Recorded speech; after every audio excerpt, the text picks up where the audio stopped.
Hi and welcome to this week's episode of the DW podcast. Thanks very much to everyone that tuned in last week with singer-songwriter Tom Grennan. This week I'm joined again by a local lad. I've got MMA fighter Chris Bungard with me, so thanks for coming on. No man, my pleasure. It's just down the road, so we're all good now. Not my timetable too much, you know what I mean? But no, pleasure to be on. What have you been up to? What's been happening today? Well, I got up at 6:30, 6 o'clock and travelled to Sunderland, a wee place called Seaham. You ever heard of that? No. Yeah, what man. But it's at the seaside anyway. I went down there to spar with one of the best fighters in Europe, Lewis Monarch, who's like a Cage Warriors fighter. He's been in Bellator and Batman, that. So I done like 3 fights with him. My teammate, like Paul Craig, he sparred with like the heavyweights, Phil DeFries and stuff like that. But then we come back up the road, as you can see, my face is a bit fucked up. This cut is actually for my nail, man. So he hit me with an uppercut, but I came with a blocked uppercut, and he hit me there, and my own thumbnail slashed me.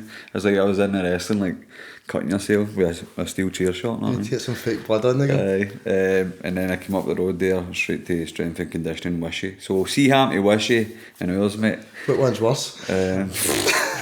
Fucking Wishy, it was fucking murder. But and then bike to heat there and straight out here, man. So appreciate you taking the time out your busy schedule, to be honest. I started slurring or falling asleep, man, just slapped me. Oh, we're kidding you. So I correct this, man. My new sponsor, by the way. Monster, shout out to Monster. You never tell me you're doing that, you should have a t-shirt on as well. Well, getting on this is just to keep me awake, man. What's happening anyway? Aye, so how does this come about then? How do you find out about the best fighters in Europe down in Sunderland? I suppose you've got a big fight coming up in June, is it, in London? Aye, it's Wembley. I know Lewis for the scene, like, we're the same weight division, and we've come up together. He's been obviously in England, but fought in the same shows and stuff like that. I've seen the guys he's fought all the best and that, so like Paul always spars with big Phil DeFries, who's like the world heavyweight champion at KSW. That's like a big Polish organisation. So Phil DeFries comes up to our gym and Paul goes down to him sometimes because they're bigger guys. So sure. You need to travel about for the bigger guys. And my coach Brian just like, do you want to go down, get some sparring down there because there's some good guys down there. I was like, aye, fuck it, why not? And like Lewis is there, so me and Lewis just done 3 fights, basically at a fight, and Paul sparred with the heavyweights, and that was good, man. Good wee tear up, man. Lewis is good, man. Is it? Aye, so it was, the guy I'm fighting is kind of a boxer as well, good hands and that, so it was like a perfect spar for me. It's good. So I suppose the higher up the ranks you go, the higher up the people that you need to fight and when you're sparring before the fight. Aye. Well, I've sparred with the best guys in the world, you know what I mean? Like, I've been going to Dublin SPG for the last 5 years for fight camps. That's McGregor's gym. Aye, so like they don't get any harder than the spars over there. So I think if you want to be good at something, like when I went earlier, like I'm asking them all for the hardest spars, like Connor and Dylan Dennis for rolls, like jiu-jitsu rolls. That's for people that don't understand what that is. Like sparring jiu-jitsu is like rolling about the deck, grappling for submissions and stuff. So Dylan's like the best in the world. He's American. So I was asking him for rolls, Connor for spars, like the rest of them. So I'm trying to hunt out the hard rounds. Like, they're no easy, man. You get smashed sometimes, you know what I mean? But if you're not willing to put yourself in uncomfortable positions, then you're not really got to learn. Like, I've been in gyms where you're the best fighter and like you're batting the amateurs, or too easy for you. Aye, you're not learning. Like, you should, if you're winning all the rounds in the gym, then you're in the wrong gym, in my opinion. So don't get me wrong, that hit squad that the amateurs whoop my ass and all, so it's all good, man. It's all good. I suppose hit squad, where is that? Is it Glasgow? It's in Coatbridge. It's in Wifflet. Aye, so that's my coach Brian Gallagher. I've got Paul Craig in the UFC, a couple of pros and some real good amateurs coming through, some 15-year-olds, 16-year-olds that are absolute fucking killers. So aye, it's a cool wee gym, nice, good atmosphere, no egos, everybody's there to learn. And can MD just rock up to that and get involved, or? Aye, well, you can go to like beginners classes for MMA or jiu-jitsu's like all levels, striking's all levels and all, but like the MMA teams like go different classes and MMA sparring, you can't just rock up to sparring. Get leathered. No, when I'm on the mat, man, it's like fresh meat to me. But my coach Brian will see you progressing, then he'll be like, if you want to do the sparring or rolling, then he'll give you the green light. Not I mean, people get hurt that way, but basically there's a lot of beginners. Do you ever get them to come into the gym and look at yourself and Paul and think, I want to take them on when they're nowhere near it? Nah. No. No, man. I was sparring a mad Polish guy last night. He was like a pro fighter. He just kind of came in to train. And the way, I don't know if you could probably imagine the way Polish train or spar. Is he a big boy? Just like I've got like 5 Polish guys in the team, or my teammates, so I'm quite close with. But I've known them for years, right. And they're crazy, right? They've got one speed, and that's not slow. Oh, it's 100%. Just follow it all the time, man. Watching 2 Poles spar, and that's entertaining. But they come swinging, and sometimes you just need to up it a wee bit and just let them know, like, just calm yourself. Slow yourself down. And then they're on their arse, know what I mean? But that was last night. But they're wild, man. But I think it's just, I don't think they mean it. I think it's just that's the way they are. Know what I mean? Aye. So I suppose taking it back to the start, you'll have told this story 100 times, but I grew up under a bridge in Hollytown, like Peter Jakey. My mum had 3 titties like the one at the Total Recall. So you're from Hollytown? Aye. No Born luck. and bred in Hollytown. Well, born in Belsaw like most days, but Maternity? aye, I've just Hollytown boy through and through, obviously. Grew up in the Bronx, which is Spruceway Flats, which is now Barney Rubble. And then I moved to Sunnyside, which is the second worst place in Hollytown. So aye, but my mum and my papa still stay in Sunnyside, they cross the road for each other now. But aye, I love my wee village. I think everybody knows that I love coming to Hollytown and that. All my close friends, my group of pals were all sort of a wee tight circle and that, but just like anybody else in it, it's like Winston, it's where you're from, you know what I mean? Totally. But aye. I think that's testament to the people around you, that you don't forget where you're from, and regardless you always go back to that place and Aye, definitely. you're proud of it. Definitely. It's just where you grew up, your family's there, and all your best pals you've kind of grew up with. I don't think I would ever move away, to be fair. Even if I fucking made a lot of money, I'd probably buy the biggest house in Hollytown. I think I've got my own one in the main street now. Have you moved into DL Park, or is that branching out too much? Oh man, I wouldn't fit in the DL Park. Chucked out of I'd be it. a Volvo, man. Oh, Jesus, man. So I suppose just like everybody else, you started playing football rather than... You talked earlier on there about 15, 16-year-olds coming into the gym, but it was a lot later for you, wasn't it? Oh, unbelievable, man. I think it was 21 I started fighting. But I can't remember what I was doing at 15. Like, I've seen this in fucking hundreds of podcasts and interviews, but I was legit in bushes finding sticky pornos and fucking playing soldiers with my mates and all that. Like, these young boys are absolute animals at 15, can strike, can wrestle, can grapple, conditioned well and ripped.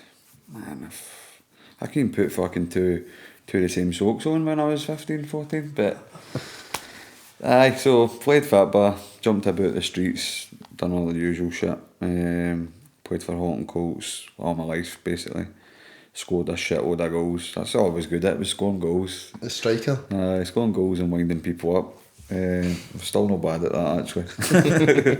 Then I went to amateur and that, but I took up MMA when I was about 21. Just went to the local sports centre in Hollytown, Keir Hardie Sports Centre, famous San Siro.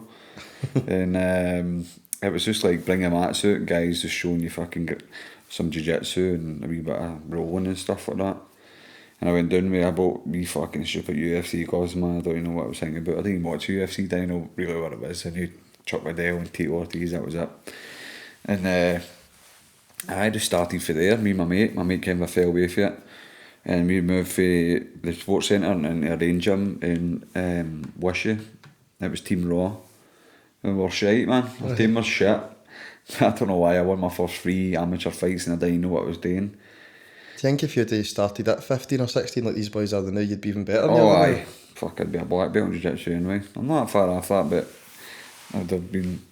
Aye, I just thought, like, when I talk to these wee guys and people that want to join, I'm always saying I wish I did it at that age, but well, I think it was fucking out it when I was that age, you know what I mean? It's still a new sport. I think it's only 25-year-old MMA. It's weird. It's one of the fastest growing sports. I know, man. 25 years is not a long time, you know what I mean? So, we had a couple of fighters in that gym, but we didn't have a lot of, like, sometimes I would show up and I was like the only one there, and I had like 2 fights come. Sometimes I like to fight all the time. And I would book like 1 or 2 or 3 fights down the line and all that. So I had no training partners. So I moved out to Scottish Hit Squad in Coatbridge with Brian, but they were only doing jiu-jitsu at the time. So they were renting a Thai gym for 2 sessions a week. And I went there and it was just all jiu-jitsu, and Brian's like, look, I'll corner you if you want your fight. And they cornered me in my fight in Inverness that time, and that was the first ever fight under Scottish Hit Squad. Right. The first ever MMA fight. What were you thinking getting up there? I was fighting a Thai guy, and I won with a triangle in the 3rd round or something. And I remember because my mates were on the stage. My mates were on the stage, and like when I won, I jumped the cage, like, and the stage was there. So I'm on top of the cage and they're there, and I've just kind of grabbed them like fucking. Like somebody scored a winner from Motherwell or something like that, running out of the crowd was right there. But they had a barrier and fucking it just crushed the barrier. My mate at the front broke all his ribs. So crushed it at the front. But I remember that fight. Brian and James cornered me, and that was the first time ever. And I was fucked going into the 3rd round, and they done the old bucket trick. Like they came in with the bucket and they kicked the bucket of water, so the water went everywhere in the cage and gave me an extra couple of minutes cleaning it up, man.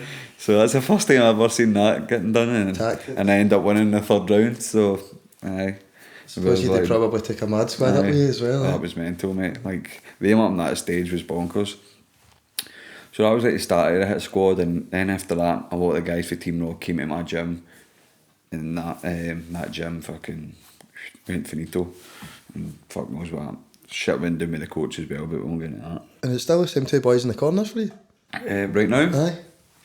They're still on your team anyway. Aye, Brian's my coach. Aye, Fuck. James is it was James Campbell at the time. He's left to go do other stuff. He wasn't a fighter anyway, he would just like to train, but he drove up to Inverness with us that time. But aye, so that was like the start. I had like 13 or 14 amateur fights before I turned professional, and now I've had nearly 20 professional fights. What was did you win all your amateur fights? Or did you? Oh no, I did a fuck, man. I was quite even because amateur and MMA is all about experience. Like it's just learning, and I fought all the top guys. I fought like the top 10 in Scotland and the UK and that. So I think it was like.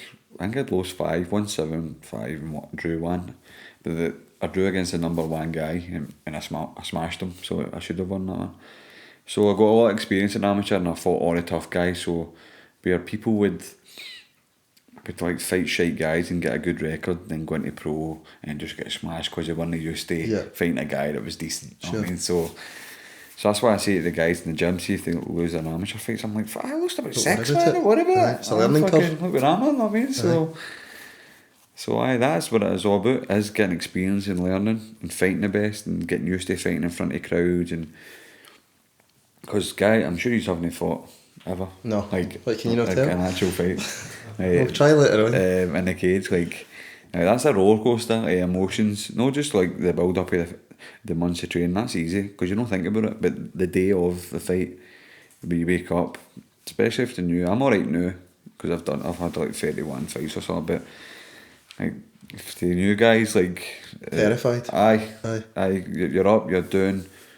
You maybe feel sick, maybe be sick, maybe need a shit, like, and then nerves. You've got family out there, friends. You think you're going to let people down. What if I do this? What if I freeze? When the guys are like, "Oh, you're 2 up," then it's you. You're shiting yourself. Then you're up. Like I've seen people saying that. I don't want to go out there. I don't want to go out there. No, what I mean. So it's. Do you think it'll ever get to a stage where you're no think like that, or will you always have that? And if you don't have that, is that you've not got that? Like I don't get nervous now. No, because you just get. It's like anything else. Like you just get used to it. It just gets smoother and smoother. Just like your training and like your technique.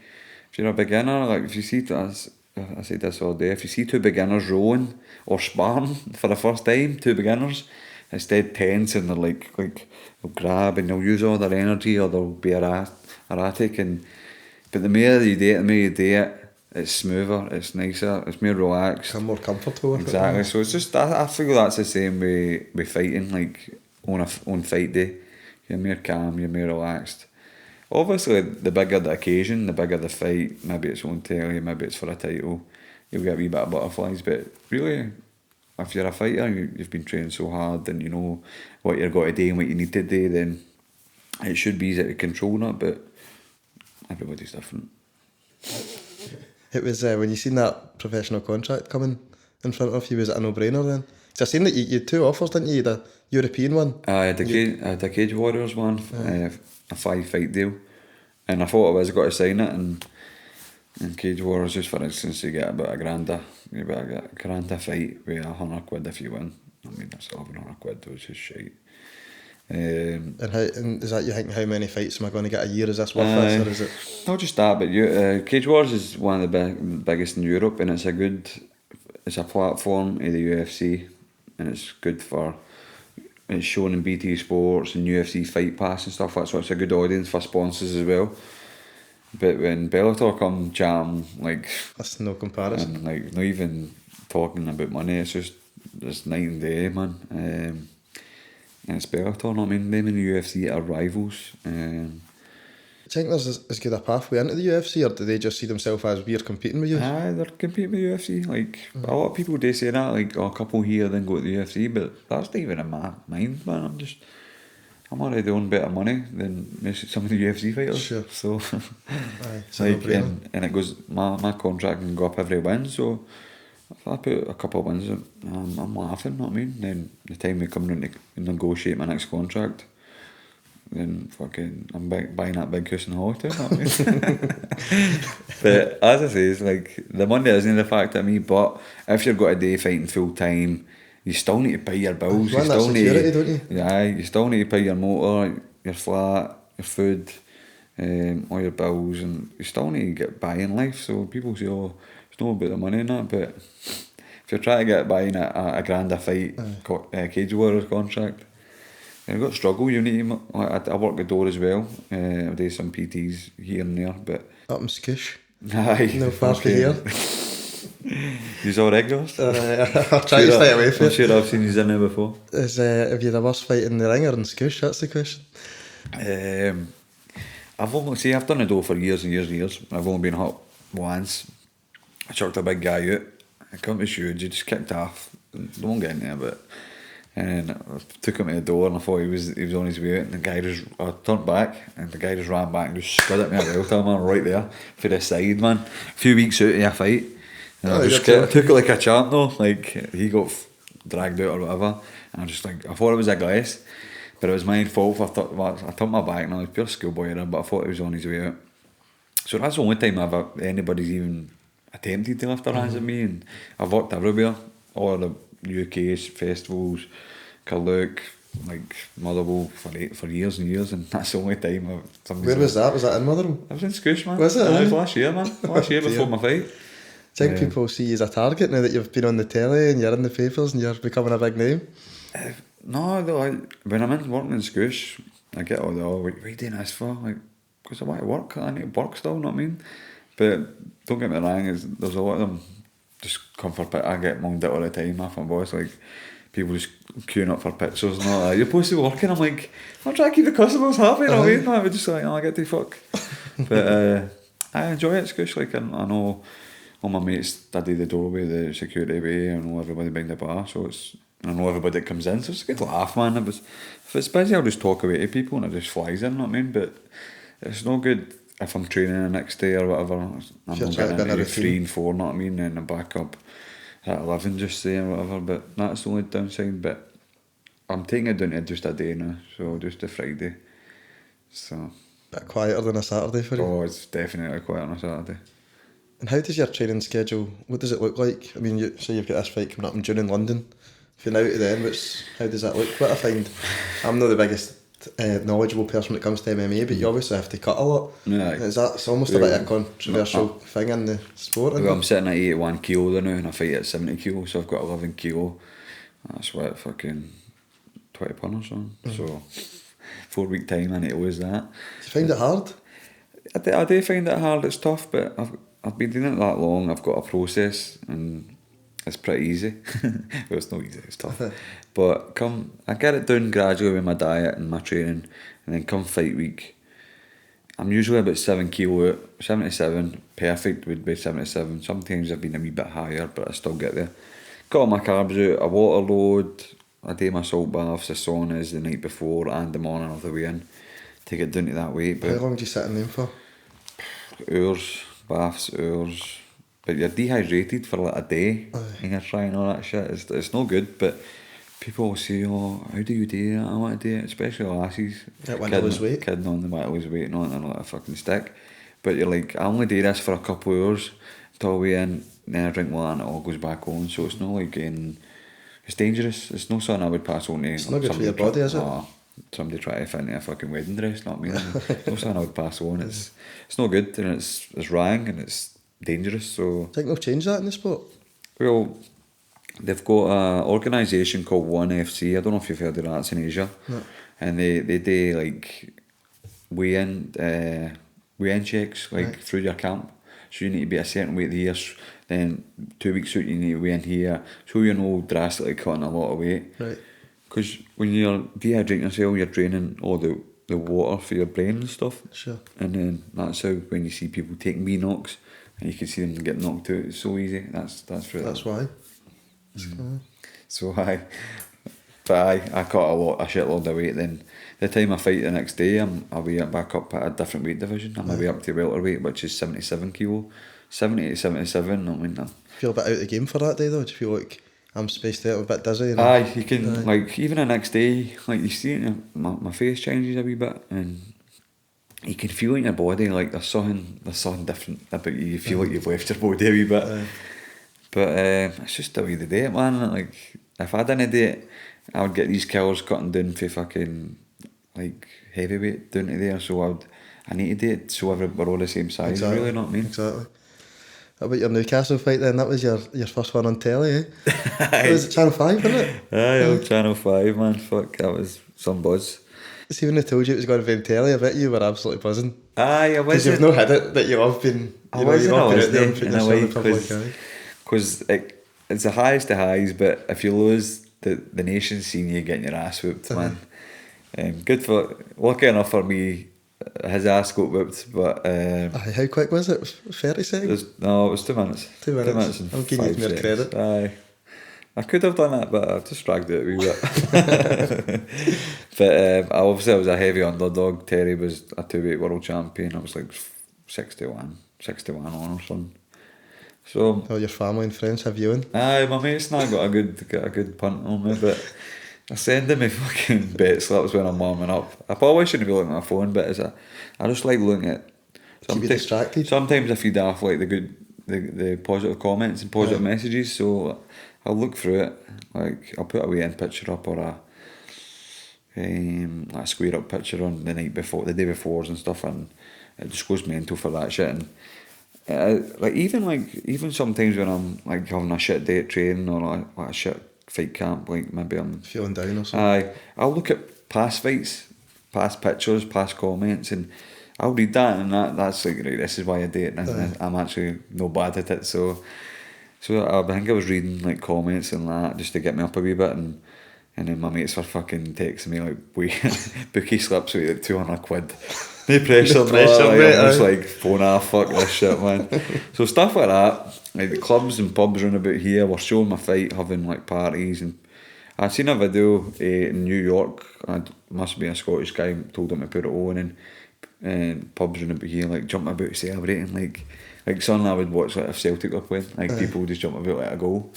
And I was like, that's weird, man, but it's the coolest thing in the world. Do you know, as I say, I'm not a massive MMA fan, but I think everybody, and I don't know if it's just because I'm financial, everybody was behind you. You looked on Twitter or Facebook, and every single person was going, I hope he does it. That was mad. Like, Holy Town was definitely behind me, but I did feel like Scotland was behind me, and I was like, what is this on my shoulders, this more pressure, and I had, as I say, the documentary thing following my boot, so I was just like, this is all adding on, man. Like, I didn't want my documentary to be like fucking Rocky, and I'm getting beat at the end of it, you know what I mean? Like, who wants to see that shit?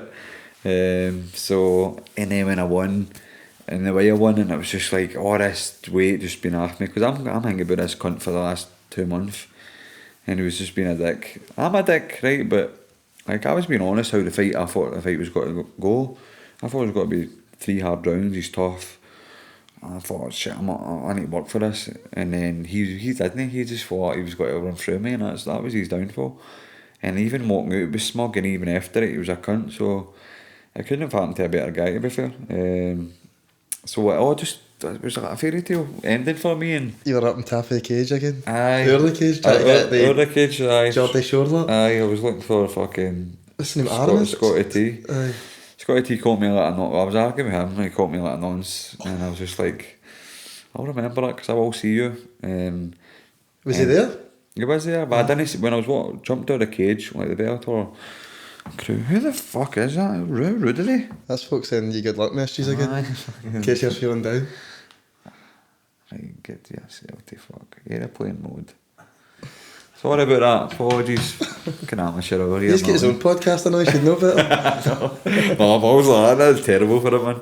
So, what were we talking about, Braden, no? He's jumping to that fence. Aye, that cunt. So I was actually running around the cage. The Bellator brassies are like, listen, before it, like, you behave yourself. Aye, don't wear a cage, don't swear on the mic and all this shit. I said, aye, no bother. And then obviously how it went down, I just jumped up and I was looking for them, just looking for this shitty cast. I didn't know where they were sitting.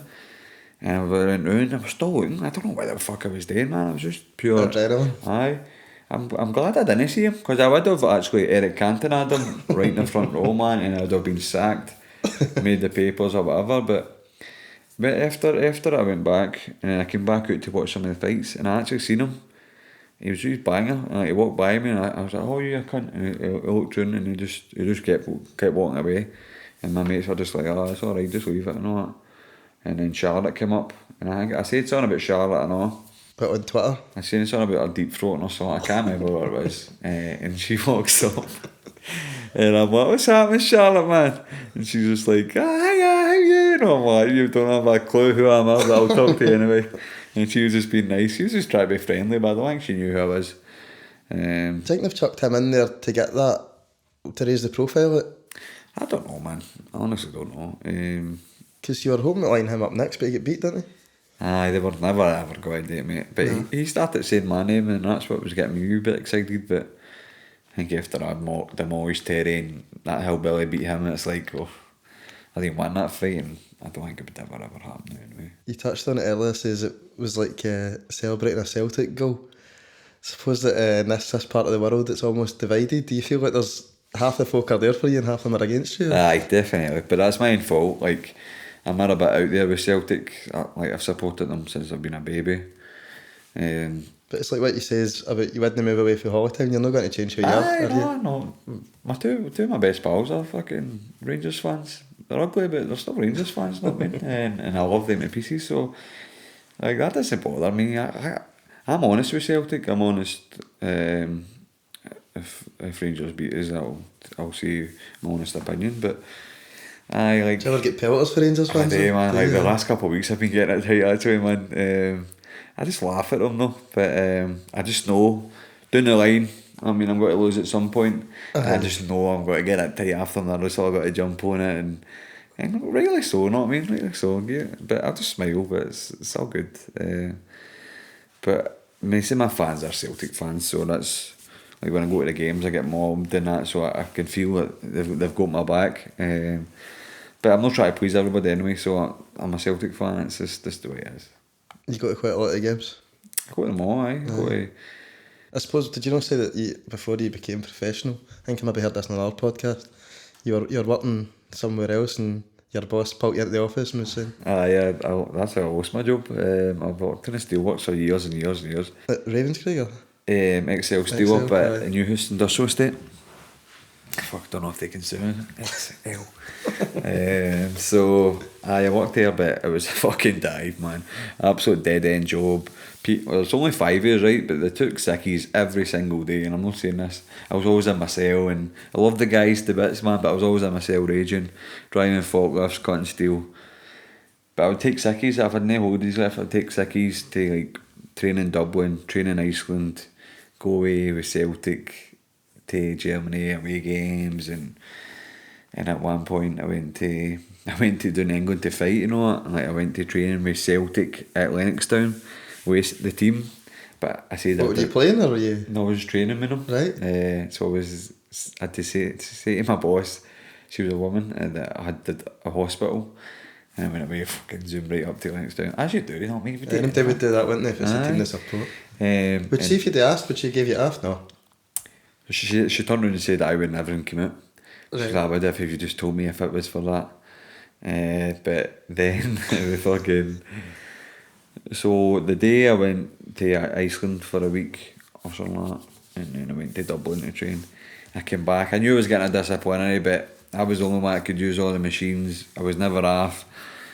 I was like, I'll get a slap on my wrist and all, and I came in, man, and it was like this desk, and she had a folder, and I was just sitting there, and I've got this stupid awkward laugh, like I can't get it. I've had it for school, man, and she's just gone through this binder, and I can see 4 bits of paper, but I can see through it, and it was me, like, I was in Dusseldorf with Celtic, and I was with like 3 Asian tourists, and they were saying like, Shunsuke Nakamura. I was like, aye, Nakamura.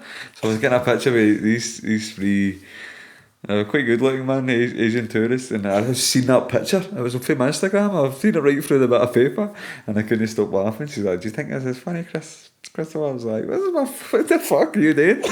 And then she puts it like fucking on this desk. Was your Instagram private? No, man. That's your first mistake. But she's about 60, you know what I mean? So all these printouts, man, and she brings out papers, newspapers, me with the Celtic team, me winning titles, me in Dublin, me in Iceland, and this day you said you were at the hospital, but here, boom, I was like, see, I was like getting interrogated with the fucking FBI or something, and I just laughing like, you got me, man. I mean, what can you fucking say, man?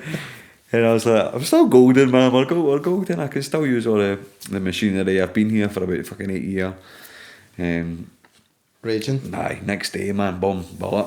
I couldn't believe it. I was in absolute shock, man. I was just like, shit, what am I going to do? How am I going to pay my motor, my flat, blah, blah, blah, my rent and all that? And that's where I went full-time fighting. And I've been on an absolute tear since, so... It was the best thing that ever happened to me, man. So cheers. Think it was fate? XL Steel, aye, my destiny. How long after that did you get your contract? Well... Was there a panic for a few weeks? Were you thinking, oh no? No, I was still fighting on other big shows. After that, I fought in like the Manchester Arena for ACB. It was a big Russian show, like, biggest arena in the UK. Won with a flying triangle, which was never done. Then I fought in the Hydro, biggest arena in Scotland. Then I fought Fletcher in Sunderland. I got fight of the year, so I was on a wee bit of there. Fought a few in Scotland, won titles, and then I got my contract. So it was a blessing. I've had to work for it. I've had some hard fights and it's been a mad journey, but we got there in the end. You know what I mean? How are you feeling about this London fight? Don't just be your usual cocky selling, so you're going to stroll it. Oh, I've never strolled anything, man. Well, I've strolled a few, but. No, this has got to be a tough fight, man. Charlie Leary is legit. Good hands, man. Good boxer. Heavy hands, nice and long, hard to take down, durable, tough as nails. I think it's got to go 3, but I also said that about Terry and I can finish it. So anything can happen, but I'm mentally preparing myself for a war. Because he's always in wars and I'm prone to a few wars myself, so... If you prepare for that, then anything else is a bonus, really. Totally. Just like the Brazier fight, because I think that's why I was in such shock, because I thought I was actually going three hard rounds with a possibility of me losing the fight because it was so good. But I think on my day I can beat anybody if I'm going in with the right mindset and the injuries, and I know I've put the work in. I had a good weight cut. I think I can beat anybody in that division. So I'm just enjoying this wee journey I'm on now, and long may it continue. Is it on the telly again, Channel 5, or is it a different channel? It's on Channel 5 and it's on Sky Sports, but... When is it? It's the middle of June? End of June? 22nd of June. It's a Saturday. But it's the biggest card of the year. It's in London, biggest show. So they've got a world title fight, Masasi, got Paul Daly, Melvin Manhoof, Jimmy Gall. So we've got some good fights. So I don't think I'm on the main card. So I think I'm like just under the main. There's like 16 fights. I think I'll be on like 10th, something like that. So people will be able to watch it or no? They'll be able to watch it online definitely, but whether I get the Sky Sports or the Channel 5 spot, it all depends on the night. Maybe I'll get some injuries, maybe I'll get pushed up, I don't know. So you'll be the first to know anyway. That's fine. How many folk are you taking down for holiday then? I don't know, man. Newcastle was just an up and down job for most of them, but they're all staying all night now and that, so... Disaster. Aye, well, I'm heading to America the following day with my coach and Paul and Jimmy, because Paul's fighting in the UFC the week after. Right. So it's like... Where is that? Vegas or? No, it's Minneapolis. Right. In Indiana or some shit like that. So London. So I'll probably party with my boys and then just jump in a fucking plane and just try to hopefully sleep it off. But they come everywhere, you know what I mean? So it's a dear day out, like travelling about, fight, ticket money, bus money, your drinking, what have you for the mad cunts, you know what I mean? It's a dear day out for them, man, but they're out for days, you know what I mean? Days, like... But they'll love it because it's seen their mate doing what he wants to do, isn't it? I've seen footage from Newcastle, like, legit in the crowd was just moving, there were people falling in their chairs and celebrating, like a last minute goal at Fitba, people lying in between chairs just like that, just screaming, like... It's madness, man. It's madness that I can bring a wee bit of joy. I don't know if you've seen, I've already did an interview rang yesterday, saying a wee bit of joy into people's lives. When yesterday I said that into people's wives. A wee bit of joy into people's wives. Dangerous. I couldn't have worded it any better, man. So that's probably true as well, don't you? I know. It's weird that I can do that to people, like, because I just think I'm just me. I'm just a normal guy. Just a daft cunt that talks shit sometimes and likes to fight. And that's almost what makes it, people buy into it because they can relate to you. Do you know what I mean? It's, it's somebody that they've known for a scheme just next to them that's making a difference, you know what I mean? It's something that I'll never change as a person. Never ever. Like, it annoys me, people that maybe get a wee bit big for their boots or like think they're better than people. I've never thought I've been it ever, because like I've not got anything now, but I've had nothing before, like really nothing.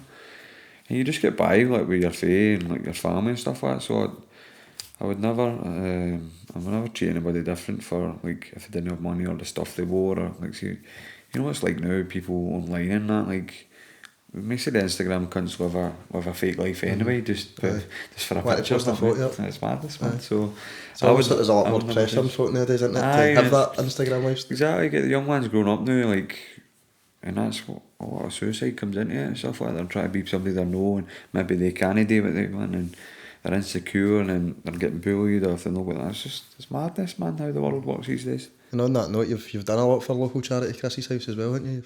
How did you get involved with that, was it? It was through one of my best friends, Liam Fagan, and I'm also best friends with his brother Daniel and Sean. Like, I'm quite close to the family, I've always been all my life. He lost his father to suicide, and he started his own wee charity day in Hollytown. So before, just took over it, like just there's like 6 or 7 years, group of friends, as I says. And it's like a charity day in Hollytown, football tournament during the day, and then like a disco and a raffle, bands, DJs at night. It's quite a cool day, man. The tournament's called the Paul Fagan Memorial Cup. So I got introduced to Chris's House through Liam, because that was a charity Liam was raising awareness and helping money for. So you've now got them on your shorts as well, don't you? I got to know Anne, who's the founder of Chris's House. It was her son, Chris, that obviously passed away like years ago, and the work they're doing up there is unbelievable. I know Andy McLaren through it, and he's doing great stuff. There's hundreds of workers up there that are doing a lot of stuff behind the scenes that a lot of people don't know about. But and it's not just people that, it's MD that's been affected in it, so it's mothers and brothers and daughters and whoever that can go along, and almost get support in And it. you know Speak to yourself, someone. this area is rife with it, and it's tragedy. Like, I think everybody's been affected one way or another through suicide. Somebody you know, or somebody you love, or a friend and that. Even people like maybe your favourite singer, like Linkin Park, or your favourite actor, Robin Williams, stuff like that. It's everywhere. You know what I mean? It's almost that worry that it's becoming too normalised as well, isn't it? You know, like the more people hear about it, they see it as a way. Definitely. But I done the walk into the light, or whatever it's called. The last weekend. And that was like 1,500 people, man, and it's like, for people that don't know, they'll meet at the Science Centre, all wearing our yellow t-shirts, and it's like 4 a.m. You start the walk, and we started it, the Hollowtown ones with our Paul Fagan Memorial Flag. We actually started the walk round like the Clyde at the Hydro bit, and as you get back down, it's like you're walking into the daylight, the sunrise and all that. 1,500 people, man. It's amazing, it was brilliant. You bump into people you knew, people that's been affected, and it's like, it's a revolution, man. Like, so many people are trying to help and try to raise awareness, and all through Anne that started this, and God bless her. What an inspirational woman. Aye, strong woman. She's mental and all, man. You should get her on here. I've spoken to her before. I think hopefully we'll get her on going forward. She's mad, but aye, God bless her. It speaks of volumes about Anne that off the back of something terrible, she's went out and made such a difference to other people's lives. So. Exactly, man.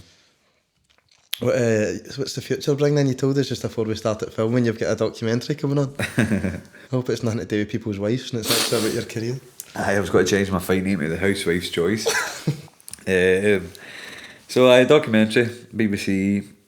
So a few years back, students from Stirling University came to me and asked me if they'd like to do a documentary on just basically my life, and I was like, well, I've got a fight coming up, you can maybe do that, blah, blah. Aye. Perfect, man. So they came to the gym, filmed some stuff about me. Basically, the way the angle they were going at was, I punched somebody in the football park, and it kind of changed my life about. That's the angle they went at. I didn't really like the angle, but they went with it anyway, and knew. And do you think that's what got you into? No, because I was doing it before that, but it definitely. It's like a wake up call almost. Aye, definitely. Like I've no threw a punch outside the gym since that day. Even before then, like that was the only one only fight I've been in for like a good 10 years outside the gym, I would say. So I've heard you talk about that before, and that's where almost the bad guy tag comes from. Aye, well that's where it not actually a bad guy. That's where it did come from. Oh, I'm an animal in the cage, mate, but outside, like, I'm just a normal guy. But when I get in there, I can be a bad bastard, don't get me wrong, like, because I just want to hurt somebody, you know what I mean? Yeah. But that's where it came from, and it was just one wee stupid punch. It wasn't even a hard punch, and it was just a fight on the football park that went wrong, and so they went around that way. Like, this changed. Then I started helping people in the gym and charity work, which wasn't really the case, but they went with that way anyway. It was still facts in the documentary.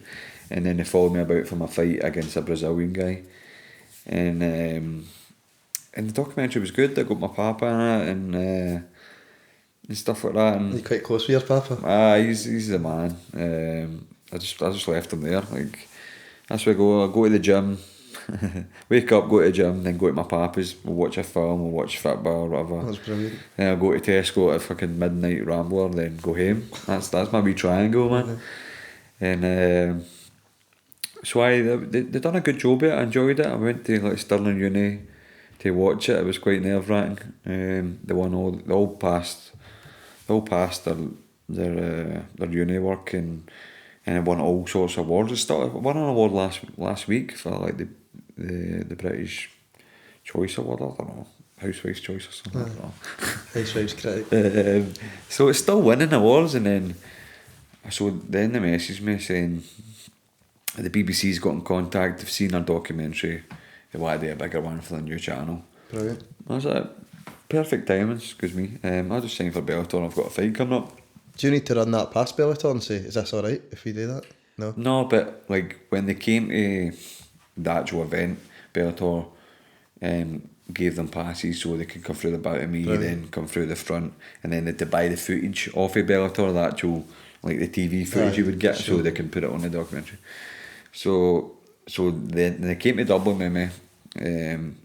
They filmed all my footage in Dublin, my training in the gyms in Dublin, jumped into the Irish Sea, my tooth came out and all that. Is that part of the training regime? Is that just you being a daddy? So nobody knows this story well too, anyway. So I had a slack tooth there, and it was wobbly all week. And my week in SBG Island is a tough week. It's tough sessions.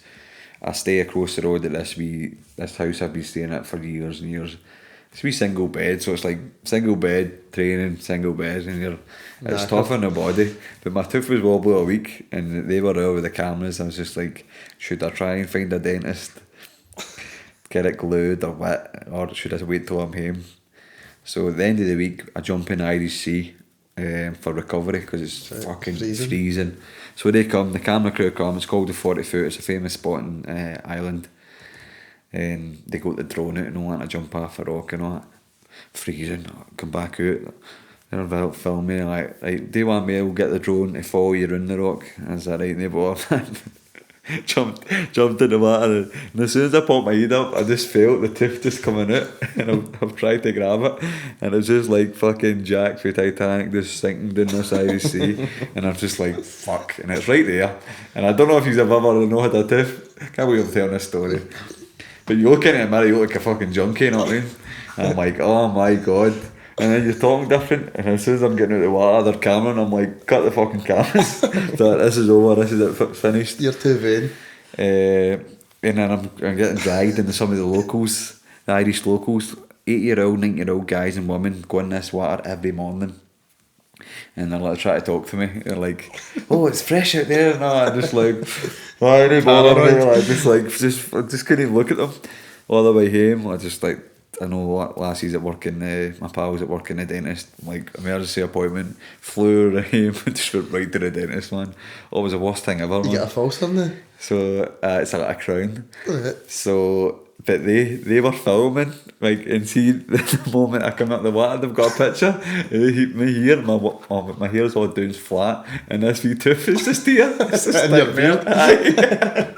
So they've actually got it just falling out my mouth. So they got jump in the water for recovery, training in Ireland, going about Hollowtown where I grew up.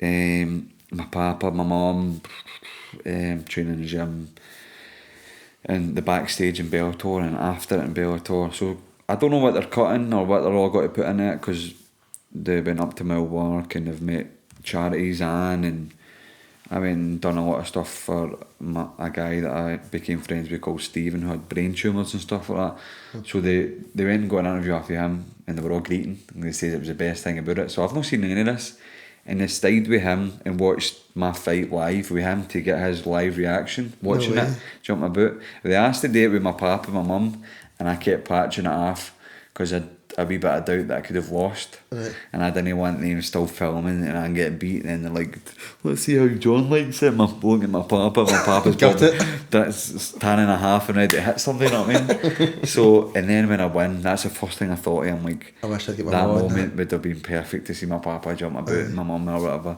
But they go to Stephen, who was fighting brain tumours and that, and they've got him, so I've not seen any of this. That'll be emotional to watch back, buddy. Exactly. They've got like me running around Strathie with the drone, me jogging for miles in front of me, then underwater I did my swimming, did underwater GoPros. No one in the Strathie out? No, I'm a fuck, man. Piranhas in there. In Belllator. So they're using GoPros, different underwater. So all this stuff I want to see, because it's got to be cool, man. I mean, so... When's it due out? Next month. Right. I've not got a date yet, but it's next month. Before the fight, do you think? I hope so, man. Aye. That would be a good buzz in the lead up to it, wouldn't it? Well, I maybe even get in contact with them to say to that. But I'm looking forward to it because I've not seen it, you know what I mean? So, so that was added a wee bit more pressure to my fight, basically, because I think after I'd done a post-fight interview, and it's got to be on this documentary, and I was just basically saying, I didn't want to lose, I didn't want to be fucking Rocky. And then I'd just be like, I'm fucking Rocky because I won and all that. Like, people just shouting, losing my shit. And Did you get a hell yeah like you did in the ring? I don't know what the fuck I was. I was like Stone Cold, man. I always thought, like, if I'm fighting in an arena, I've always thought of dating Glasgow. If I made it to the big show, Hydro, everybody's on my side, I'd just finish a fight early. I would say, if you fucking loved that, give me a hell yeah. They would say hell yeah, and I'll just get the fuck out of here, and that was it. And I don't know why. I was like, fuck it, I'm going to do it. And then I went to walk at the cage, and like, no, you need to go the other door. And I'm like, oh, I had to turn back. And I just ruined it, man. Why not just let me at the door, let me have my moment, you fucking cock. But you've watched too much wrestling, man. I should have had me a stunner, that cunt. But aye. Is that going to be a thing going forward now? I think I would probably say it, then I would still stay for an interview, just to get them to shout hell yeah again, and I would like, what you got to say now, man? So, or I don't know. I was thinking about fucking just bolting, like, I always thought if I knocked somebody out or submitted them quick, just get the fuck out, just go up the ramp and just bolt, man. But then I would always think, I'd leave my coaches, my teammates there, and they would be like, I guess we're leaving then. And then like, they would want you to get your arm race and all that. But I'd always love to just knock somebody out and just, that's it, job done, man, get out, pay me. What's your entrance music? It's Bad Moon Rising, Creedence Clearwater Revival, it's a song for the 60s. I was going to say it's a Ronnie Dyler song, but these are Motherwell fans. You know what Bad Moon Rising is? No? Aye. Right, well, it's that one, it's always been that one. It's my first pro fight. I love Creedence, it's a band for the 60s, as it just says. So I don't think I'll ever change that. Right. Unless I would fight in Dublin, I would maybe put a wee bit of rebel music in at the start, then kick into Bad Moon Rising. Maybe. And maybe be fighting in Dublin in September as well. So is that an exclusive? Not exclusive, but I think they've got to be pushing for it because just fighting a certain guy. But sure. We'll see. What about America? You're wanting to go there, aren't you? Oh, definitely. Well, that's, as I said, I didn't have a plan. Never had a plan to be like a world champion and that. Some of these fighters say, I'm got former future world champion, I've got to be world champion. But I don't think half of them really believe it. I think they need to say it, being a fighter, like, I need to say that. Like. So I've never really wanted to be a world champion. Well, no wanted, they want to be, but it's not been my dream to be a world champion. But the way they're talking now, it's like, I want them to bring them to the Hydro. Bellator's never beat the Hydro, and I think I could the place out. I don't think I could sell it out. I'd like to, but I could put a good dent in it. I don't know if you put the rebel music on. You know. I better cut that for the Hydro. I'd get attacked, man. So I'd love to bring Bellator to the Hydro, man. I'd love that. I think if I win, beat Charlie, then create that momentum, then I think I could. I've got a good enough following, like, on social media, everybody wants it as well. So do that, the Hydro, and then maybe America. I'd like to fight in like New York. Be brilliant. Bellator don't do shows in Vegas, but they like California, Chicago, New York, Madison Square Garden, that. Anywhere. Madison Square Garden would be brilliant. Aye, that would be brilliant. So aye, that'd be quite cool.